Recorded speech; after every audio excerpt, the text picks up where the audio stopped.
एखाद्या मतदारसंघाचं किंवा शहराचं भविष्य काय असेल हे जसं तिथल्या सुज्ञ जनतेच्या विचारांवर अवलंबून असते, तसेच ते त्या मतदारसंघाचे राजकीय नेतृत्व करणाऱ्या नेत्यांच्या इच्छाशक्तीवरही अवलंबून असते।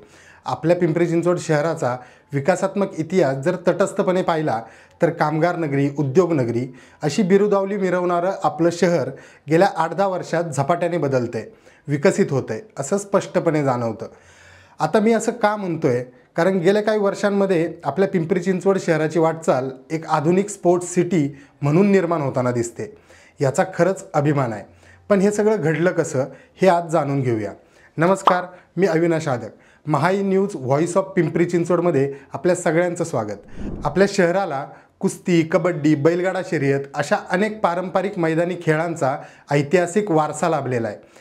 त्याच पार्श्वभूमीवर पिंपरी चिंचवड शहरात विविध क्रीडा प्रकारांसाठी खेळाडूंना सोयीसुविधा निर्माण करण्याची खऱ्या अर्थानं गरज होती। त्यातच 2014 सालच्या विधानसभा निवडणुकीत स्वतः एक उत्तम खेळाडू व पैलवान असलेले भोसरी विधानसभेचे विद्यमान आमदार महेश लांडगे हे विधानसभेत निवडून गेले।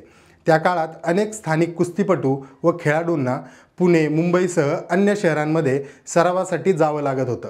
त्यामुळे स्वतः एक कुस्तीपटू असल्याने आमदार महेश लांडगे यांनी या गोष्टीकडे प्रामुख्याने लक्ष केंद्रित केले आणि शहराचा सर्वांगीण विकास साधण्यासोबतच पिंपरी चिंचवडमधील स्थानिक खेळाडूंना हक्काचे व्यासपीठ निर्माण व्हावे, शहरात आंतरराष्ट्रीय दर्जाच्या क्रीडा सुविधा उपलब्ध व्हाव्यात, याकरता आमदार महेश लांडगे यांनी स्पोर्ट्स सिटी पिंपरी चिंचवड असा संकल्प त्यावेळी केला। 2017 मध्ये पार पडलेल्या महानगरपालिका निवडणुकीत पिंपरी चिंचवडकरांनी भारतीय जनता पार्टीला बहुमताने काम करण्याची संधी दिली।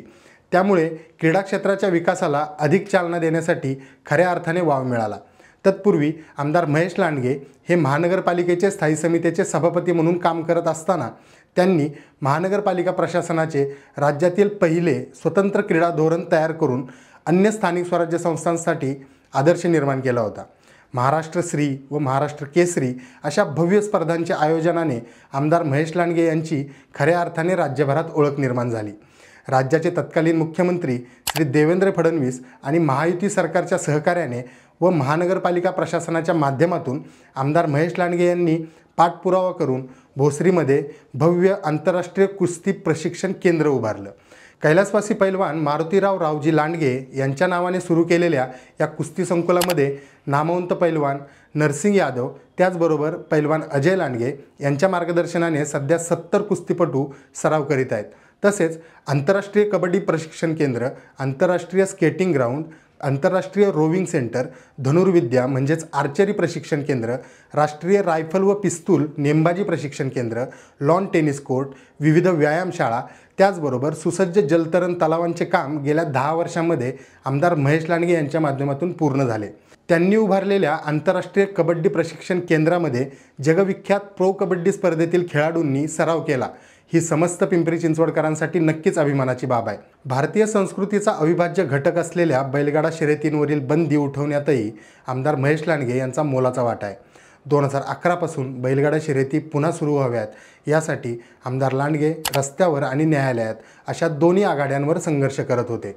तत्कालीन मुख्यमंत्री देवेंद्र फडणवीस यांच्या मोलाच्या पुढाकाराने तयार केलेला रनिंग ॲबिलिटी ऑफ बुल्स हा अहवाल बैलगाडा शर्यती पुन्हा सुरू करण्यासाठी खऱ्या अर्थाने निर्णायक ठरला। अखिल भारतीय बैलगाडा संघटना आणि शर्यतप्रेमींच्या सोबतीने आमदार महेश लांडगे यांचा हा लढा यशस्वी ठरला। शर्यतींवरील बंदी उठवल्यानंतर आमदार महेश लांडगे यांनी देशातील सर्वात मोठी बैलगाडा शर्यत आपल्या शहरात आयोजित केली। त्याला शेतकरी व शर्यतप्रेमींनी विक्रमी प्रतिसाद दिला।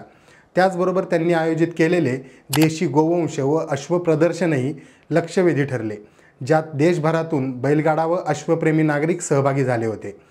आमदार महेश लांडगे यांनी येत्या काळात मोशी येथे आंतरराष्ट्रीय बहुउद्देशीय स्टेडियम, आंतरराष्ट्रीय बॉक्सिंग प्रशिक्षण केंद्र व क्रिकेट अकॅडमीची उभारणी करण्याचा संकल्प केला असून पुण्यातील डेक्कन जिमखानाच्या धर्तीवर पिंपरी चिंचवड स्पोर्ट्स क्लब सुरू करण्याबाबत ते सकारात्मक पाठपुरावा करत आहेत।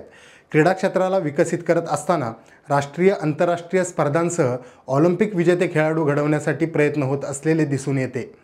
आगामी काळात आपल्या पिंपरी चिंचवड शहरातून अनेक राष्ट्रीय आंतरराष्ट्रीय ऑलिम्पिक दर्जाचे खेळाडू निर्माण होतील आणि आपलं शहर हे स्पोर्ट्स सिटी म्हणून जगाच्या नकाशावर झळकेल यात तीळमात्र शंका नाही। धन्यवाद।